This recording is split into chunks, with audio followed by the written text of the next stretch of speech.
So you want to be a Geist main, huh? You're tired of getting bombs and shards thrown at you. You want to be the one doing all the throwing. Well, you came to the right place. In this guide, you're going to get a breakdown of your kit, the playstyle you should strive for with Geist, and some builds for Geist. Geist is a very strong character that has insane burst potential, but self-damaging skills makes her tricky for people trying to learn her.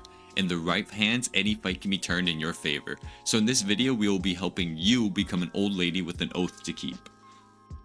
Every character has strengths and weaknesses. We're going to go over some of Geist's weaknesses and some of her strengths here.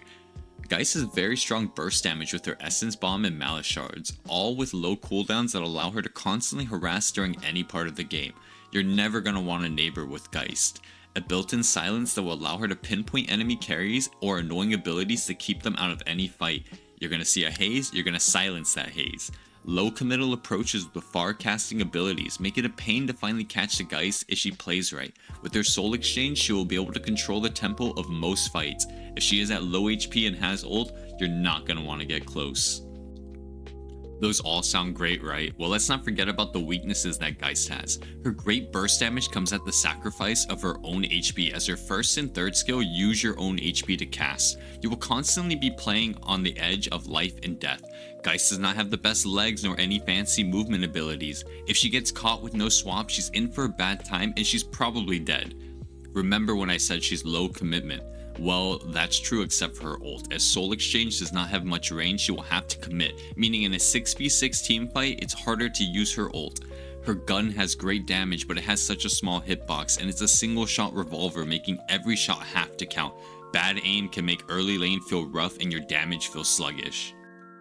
Let's talk about the playstyles that you're going to be using while you use Geist. Geist has a unique way of playing the game, as all of her burst damage comes from stacking her third ability, Malice, as this ability adds a damage stack up to 5 stacks for 8% per stack or 15% after the upgrade. You want to start every initiation with her Malice. This damage will stack for all of her builds, so you can play her as gun, spirit, or hybrid. All of them will work. Geist thrives in the mid-range where she can stack Malice stacks, allowing her gun damage and Essence Bomb to burst enemies to uncomfortable HP or just outright kill them. Play behind your tank and watch them struggle to get there before you have 5 stacks of Malice and just kill them. Remember, using her Essence Bomb and Malice will drain your own HP, so you will be running a lot of Vitality items and any sustain that you can find.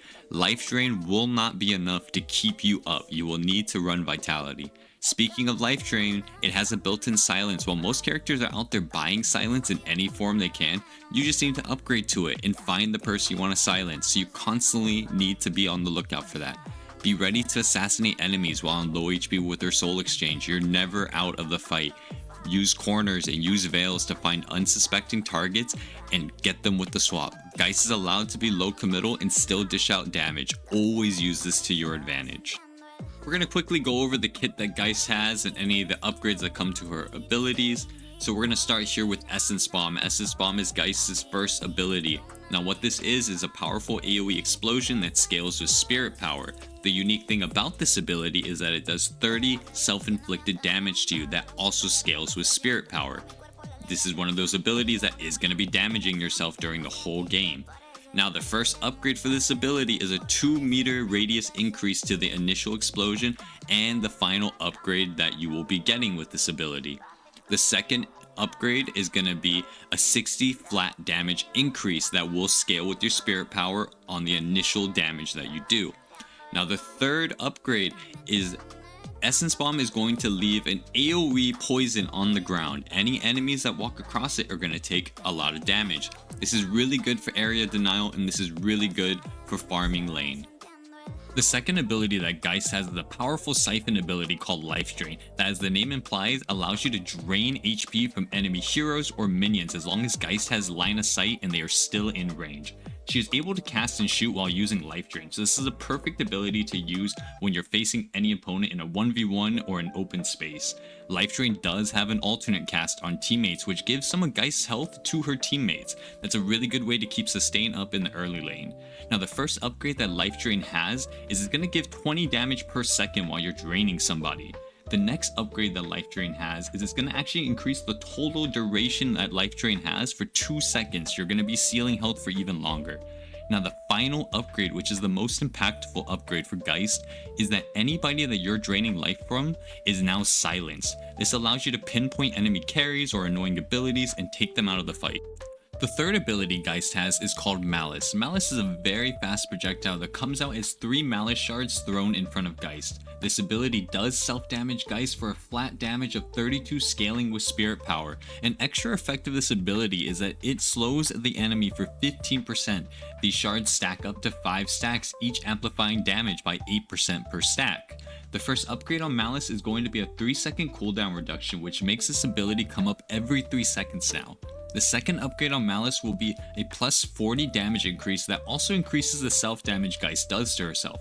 You will be seeing Malice stack up the damage on yourself in your kill feed. This upgrade also adds 7% to the 8% damage amplification stat for a total of 15% per Malice shards. Geist's final upgrade for Malice will allow Geist to add 6 more Malice shards to each cast of Malice for a total of 9 shards thrown at once. It's very hard to miss Malice at the last upgrade, and you're going to be hitting people you don't even see. The fourth and final ability for Geist is called Soul Exchange. This ability allows Geist to exchange health with any enemy hero close to her. This is her magnum opus and the main reason you never fight a Geist 1v1. The health exchange is capped for Geist and the enemy hero based off of each other's HP respectively. The first upgrade for Soul Exchange is a minus 38 second cooldown, which is an insane amount to be reduced on an ult. Almost every fight you're going to be casting Soul Exchange now. You're never going to feel like you're caught out as long as you can Soul Exchange on an enemy hero with a lot of HP. The second upgrade for Soul Exchange is a minus 10% minimum enemy health threshold after Soul Exchange, meaning their health can be lowered after the swap. This allows the combo of swap into Malice into Bomb to kill almost any hero in the game. Soul Exchange's final upgrade gives Geist 40% fire rate and 40% spirit resist after using Soul Exchange. This further increases the amount of times you will kill the enemy hero after you swap and hopefully let you make it out alive afterwards. Just think of how much 40% spirit resist really is and you're gonna feel very strong after you use it. Geist is one of the heroes in the game that has the ability to build in many different ways, but for this video I will be showing you the build I like to use. This build is what I like to call the double bomb build, named Kata's 1 nuke build in-game. The build revolves around Mystic Reverb and Echo Shard to burst almost any enemy hero from 100% HP to 0. Let's go over why we are focusing on these items in the late game compared to any other item in the game. Almost every item in the game has what I like to call substats. Mystic Reverb's substats gives us 14% Spirit Lifesteal, 14% Spirit Resist, and 14% Ability Range, which works perfectly in our build. Mystic Reverb's main effect is it allows you to imbue any ability with a 40% movement slow that also adds 40% spirit damage to the ability imbued. You will be putting Mystic Reverb into your Malice ability. This allows Malice to not only stack our damage for 15% damage amplification, but stack a 55% slow. The main idea behind this is to hit them with the first stack of Malice shards, which makes them unable to run away, allowing you to stack more and more Malice shards until they are ready for the next step. Our next step is using Echo Shard to double bomb the enemy heroes. Echo Shard gives us +1 movement speed, plus 16% bullet resist, and plus 12 spirit power. These substats again work amazing towards our build, especially the spirit power. The main beauty of Echo Shard is the ability to refresh the last non-ultimate ability you used. This lets us use 2 essence bombs at once, bursting down most enemies, especially with 5 stacks of Malice. Remember, each stack of Malice is doing 15% damage amplification. When you stack that 5 times and throw double essence bomb, almost any hero in the game will die.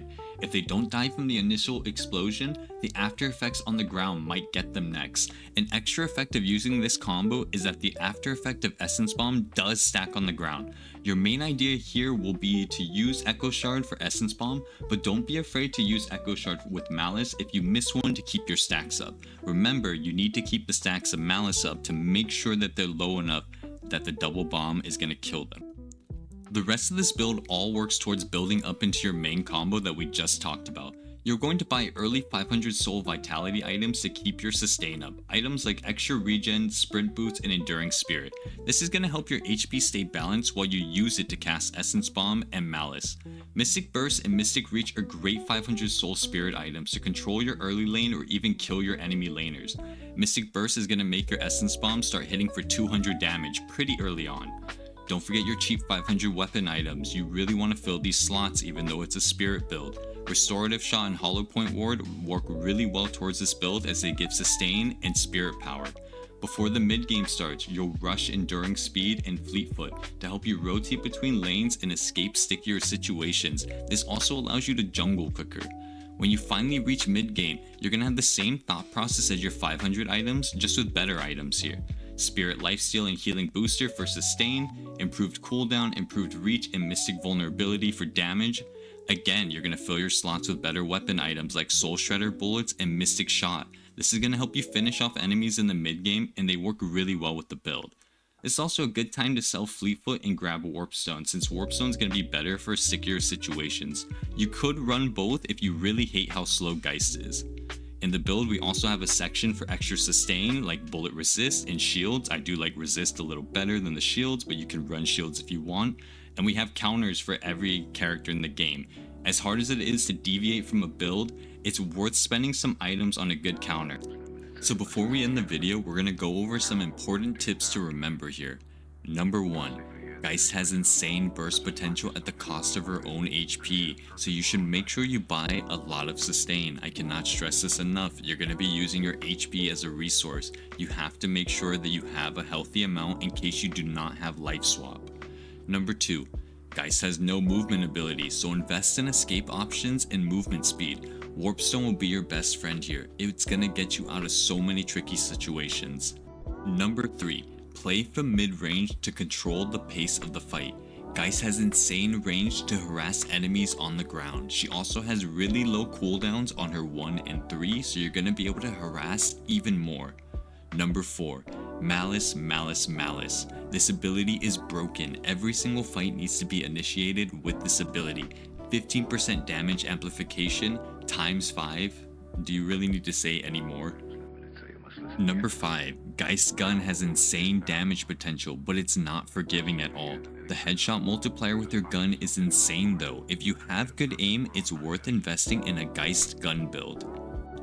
Number 6. Silence any carries and any annoying abilities that you're facing. Think of Yamato ult, Pocket Escapes, and Furnace Dash. Your second ability has a built-in silence. Make use of it the best you can. Number 6. Deadlock is a long game with a lot of different moving parts. No one's going to master a character on their first game, so even if you go 0-11, that doesn't mean that you're never going to improve. Just keep trying and you're going to get better. Hey guys, if you made it to the end of this video, I just want to say thank you so much for taking the time to watch this. I know these tips are actually going to really help you become a better Geist player.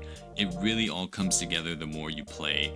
If you liked it, please leave a like, comment, and subscribe. I would appreciate it. I plan on making one of these videos for every single character that ever comes out in Deadlock, and I'm going to be making a lot of different content here. So if you liked it, please remember to come back again, and we'll see you for the next guide.